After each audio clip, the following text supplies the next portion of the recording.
Not really. The year is 1397. The three kingdoms of Denmark, Norway and Sweden are united under a single monarch in the Kalmar Union.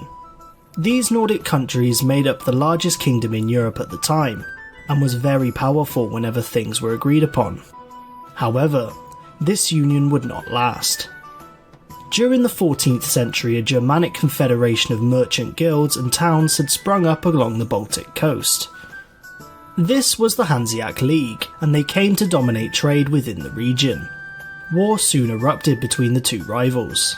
Constant battles were fought, leading to severe trade disruptions, while taxes within the Kalmar Union rose. This led to some unhappy Swedes, and revolts and rebellions became more frequent.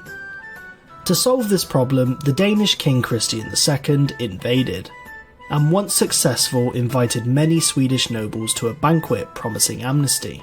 On the evening of the 7th of November, Danish soldiers entered the Great Hall with lanterns and torches, and many guests were then murdered or taken for imprisonment. Over the following days, anyone who opposed Christian was executed. Around 100 people, either noblemen, bishops or commoners, were murdered by hanging or decapitation. It is reported Christian even ordered the leader of the anti-unionist faction, Sten Sture, be dug up out of his grave and burnt. However, the survivors of this Stockholm Bloodbath were not terrified into submission, but outraged. A man named Gustav Eriksson was furious, as his father had fallen victim to the atrocities. He rallied support from his fellow Swedes, and in 1523 they defeated Christian, declaring Why does Sweden no one care independent. about trains' rights? Did people forget about great trains in our history like Thomas the Tank Engine and Percy? Or what about the little engine that could? This channel needs to be a train-safe space. And free, with Gustav as king. With the execution of many Swedish nobles, Gustav had little resistance as king. After defeating a small peasant uprising, he proved to be a good administrator and diplomat.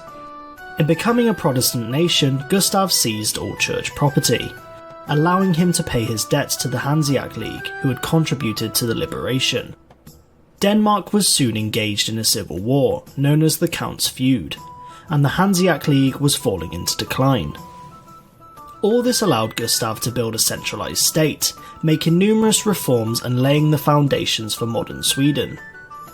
But the Swedish Empire truly began in 1611, with a new 16-year-old king, Gustavus Adolphus, who unfortunately inherited three ongoing wars, with Denmark, Norway, Russia and Poland-Lithuania.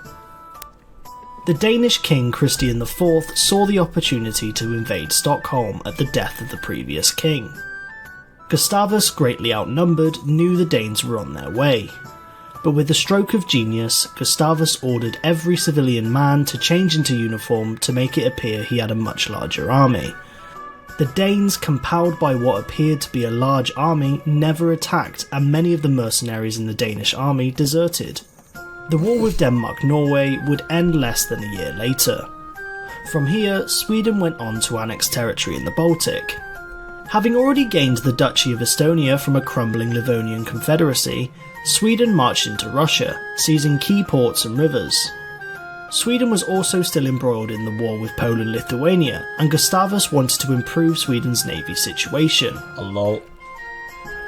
At the time, Sweden had many setbacks. In 1625, a squadron of 10 ships were caught in a storm and ran aground. A few years later, another squadron was attacked by Polish-Lithuanian forces. In this attack, two considerably large ships were lost, the Tiger, which was captured, and the Sun, which was blown up by her own crew. So Gustavus decided it was time to build one of the greatest ships ever built. So great it would rival the warships built even into the Napoleonic era. At 70 metres long and 50 metres high, the mighty warship Vasa was created in Stockholm. She was loaded with 64 heavy bronze cannons, ready to dominate the seas.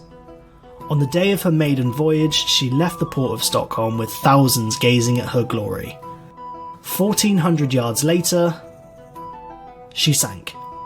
On land, Gustavus had more success in the battles against Poland-Lithuania, Victory for Sweden resulted in the control of Livonia, as well as the right to 2/3 of all shipping tolls in the ports of the Polish-Lithuanian Commonwealth. This would prove vital for Sweden's entrance into the 30 Years' War, where she would rise to prominence. At the time, most European armies consisted of mercenaries who were recruited as units and created the foundation of a national army. Alright. But Gustavus had employed... We are good, alright. We were the best at everything, right?